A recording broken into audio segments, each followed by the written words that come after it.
In this module, we'll describe the value addition of activities in a business process.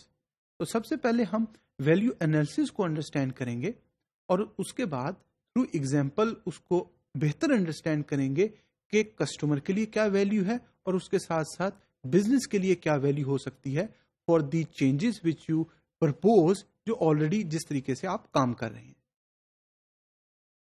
Now, value analysis, it is a technique that evaluates the value added by each activity. तो हर activity उसको add करनी चाहिए एक value to the customer और to the organisation. अगर वो value नहीं add करी, it means either that activity is duplicated और it is not required. Each activity is analysed for the value it adds to the product और service. तो जो भी आप प्रोडक्ट बना रहे हैं या जो भी सर्विस आप कस्टमर को दे रहे हैं, उसमें कौन कौन सी वैल्यू एडिड स्टेप्स हैं और कौन कौन से नॉन वैल्यू एडिड स्टेप हैं, उसकी आइडेंटिफिकेशन और उसकी अंडरस्टैंडिंग आपको होनी चाहिए.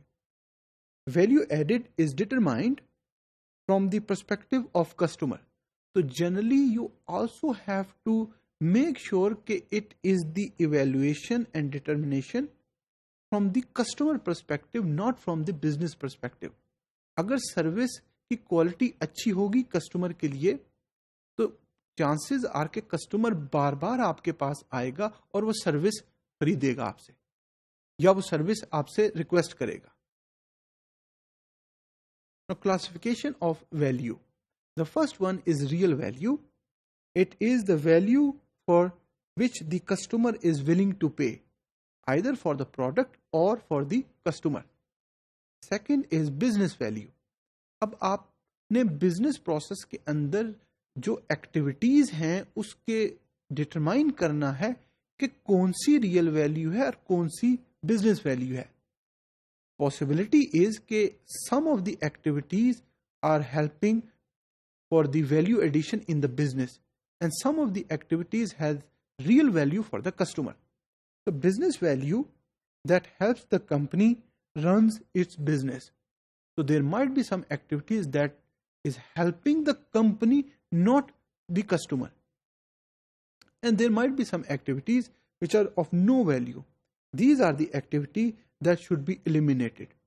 When you are continuously improve the process, you will exactly know what are the real values, what are the activities that are creating that, what is the business value and what are the activities those are creating those.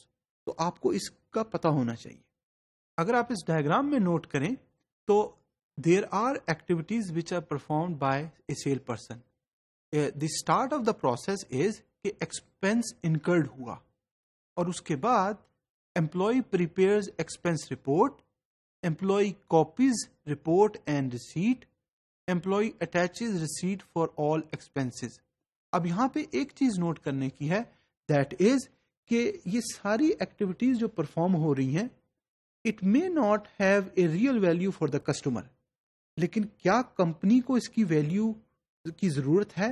The answer is yes, क्योंकि it is adding and having all the documented proofs and the records of all the data related to expenses will help to keep the records in a more consistent way.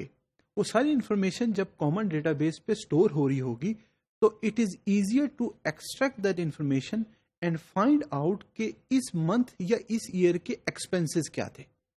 तो सारा record जब save होगा, duplicate नहीं होगा, एक जगह पे पड़ा होगा, तो उससे जो रिपोर्ट्स बननी है उसमें आसानी होगी.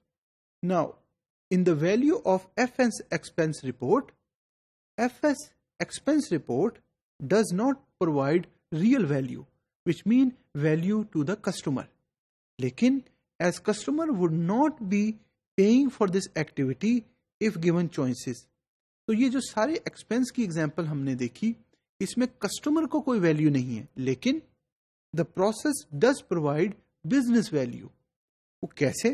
As employ should be compensated fairly on their expenses. जब एक्सपेंस की जो रिपोर्टिंग है वो नहीं होगी सेल पर्सन से और उसका रिकॉर्ड बेहतर तरीके से नहीं सेव हो रहा होगा, तो it would be difficult to compensate that employ on that particular expense. अगर वो सारी चीजें स्टोर हो रही हैं और वो इंफॉर्मेशन वहां पे मौजूद है, तो it adds value to the business. Also fraud should be avoided. तो अगर कोई एक्सपेंस से रिलेटेड कोई भी फ्रॉड था और वो डॉक्यूमेंट नहीं हुआ, तो definitely it helps to reduce the fraud.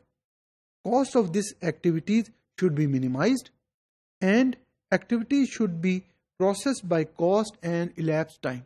So you have to make sure that identification of real value and identification of business value while completing and executing the business process, उसका आपको पता होना चाहिए, understanding होनी चाहिए, ताकि एक process के अंदर आप बेहतर तरीके से आइडेंटिफाई कर सकें कि रियल वैल्यू क्या है और बिजनेस वैल्यू क्या है।